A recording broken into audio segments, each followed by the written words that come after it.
So we call this Follow-Up Thursday, and there are just things that happen on the Bert Show that, frankly, we think we tie up into a nice little bow, and then we move on. We forget. Oh, we forget a lot. So you guys hit us up, and we dedicate a couple of segments on Thursdays to just, come on around and try to get you guys some closure. And Allison reminded us of this one. Allison Kozalski. Hey, Bert Show. I was on the edge of my seat with a storyline about a month ago, and now I need an update. Woman called in asking for help to prove that her sister's fiancé was a scumbag. Kristen was against helping at the time because it felt like meddling, but then the whole group decided to do both War of the Roses and a Snapchat sting. Yeah, Kristen was so against it. I mean, passionately. Yeah. And 15 seconds later is like, well, if we're going to do this, I'll tell you what we should do. Let's make it worse. Dug all the way in. Oh, that was one of my finer days. After the promotional flower email was sent, the fiancé ordered flowers. The note on the card was to the sister, but it wasn't a loving note, but a note ripping into the sister for trying to break up with him. Yes. Oh, she remembers all this. The woman on the call realized the sister and fiancé must have been listening to her original segment, as well as her last live segment. So she hung up knowing she would have to call her sister. She still stood by her initial stance. Yeah, she dug in. Mm-hmm. The initial stance of the fiancé being a scumbag. So she wants to know from Jersey, thank you. Did the sisters chat? Did the engagement continue to a wedding? What is the truth about the fiancé? What has happened since? I mean, Allie really crushed it with the recap. I don't need to add a whole lot here. So it was just 3 weeks ago. Lee, her sister was supposed to be getting married in 2 weeks. She hated her sister's fiance, called him incredibly narcissistic and sexist, said she didn't think he treats her well at all, found him to be rude and selfish to everyone in his life. Lee came to us to test him, to see if he'd cheat. We were going to do War of the Roses and Snapchat sting, but we only ended up doing War of the Roses, giving him free flowers to send to anyone of his choosing. He chose Kabloom, the dozen red roses, 2 dozen red roses, because it's a Kabloom. And we thought we had caught him, and then we found out he had sent them to Lee, our Bert Show listener, who had reached out to us. And the note on the card said, sending you roses because thorns seem appropriate for such a bleeping prick. Ooh, burn! I'll make sure your sister is listening to hear what a meddling bitch you are. Woo! I am not, never have, nor ever will cheat on your sister, so you can mind your own bleeping business. Think he's a little upset? Yeah. A little bit. I forgot how harsh the card was. I mean, you can imagine, though, right? Yeah. No, I mean, I get it. I mean, for 2 days, she was talking really nasty about this dude, not knowing he's listening to the Bert Show. Yep. So did Lee ever talk to her sister? Did her sister end up getting married? What has happened since? Hi, Tommy. Sadly, the situation has not gotten any better. In fact, it has actually gotten worse. Much worse. My sister has not spoken to me since I was on your show.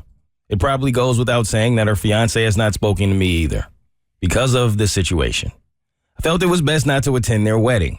I sent them a text to tell them I would not be coming, and I got no response. My mother called and was angry at me for not coming. I told her I did not think it was fair that they were angry at me for just trying to protect her, and that it was obvious they would not want me there.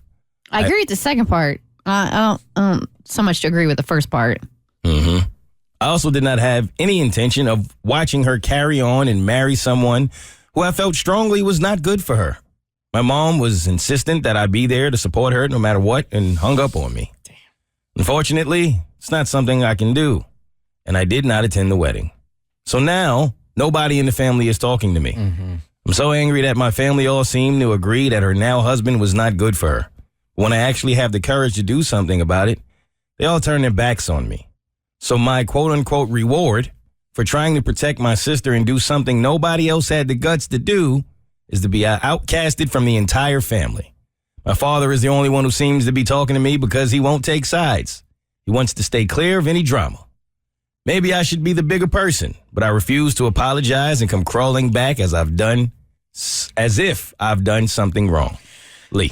Well, I think I asked her at the time, are you the only one that thinks this dude is a bad dude, or is it everybody in the family? And at the time, I think she said, nobody really digs this dude. If I remember correctly, here's the deal, though.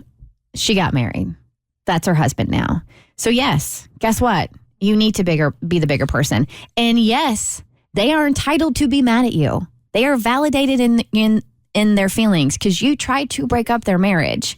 So you need to take yourself out of your shoes and put yourself in their shoes for just a second. So I think to move forward as a family, you guys need to have like a come to Jesus. Mm-hmm. Like everybody needs to sit down, and you do. You need to apologize. Like this isn't going away. It's not. This is not going. It will. I don't know how it can ever be right with the family. All of them in the room together and happy that they're all there. But it's got to be done. That is a Band-Aid that's got to get ripped. And the only way that's going to happen is if she takes some sort of accountability. Because, I mean, yes, she did say everybody thinks he's a bad dude, but that's still her side of things. And obviously everybody else is on the side of supporting them. And you have to, at some point, admit that you were wrong. Whether you think he's a bad guy or not, you were wrong about this. And she should apologize for it. Here comes Roja. What do you have, Cass? I actually admire her for sticking by her convictions. She doesn't like this dude. I don't think she should have tried to break him up, and I don't think she should have meddled. But the fact that she's like, I can't support you marrying this person, I can't go to your wedding because of it, like, there to me is some modicum of like respect for that she's not bowing over. The whole family didn't like this dude, and they're all like, okay. And she's the one who thinks that he is going to hurt her sister. So she's trying to have her sister's back, and I think Meddling was completely misguided. But the fact that she's standing her ground and being like, he is not a good dude, I'm not flopping over, I'm not wishy-washy, I gotta say, like, I really respect that kind of loyalty, even if it is messing up the entire family dynamic. Yeah, I totally see what you're saying, but I don't know that anybody's getting past the meddling part, especially because she said so many nasty things about him for a couple of days. Yeah, and that's the thing. So you didn't want to go to the wedding, you don't want to support it, but the thing is, it's done. Like, they got married. So now it's your choice. Either you be a part of your sister's life, or you completely write them off. And I feel like as a supportive sister, you try to find some middle ground there and have like this come to Jesus meeting, own your part, and don't turn it on them. Like, I can't believe you're mad at me because I was just trying to protect you. That is some serious deflection. You're not the victim in this whole thing. Nope. The Bert Show. Like what you just watched? Well, you can get a lot more of The Bert Show for free on Apple, Spotify, or wherever you get your favorite podcasts.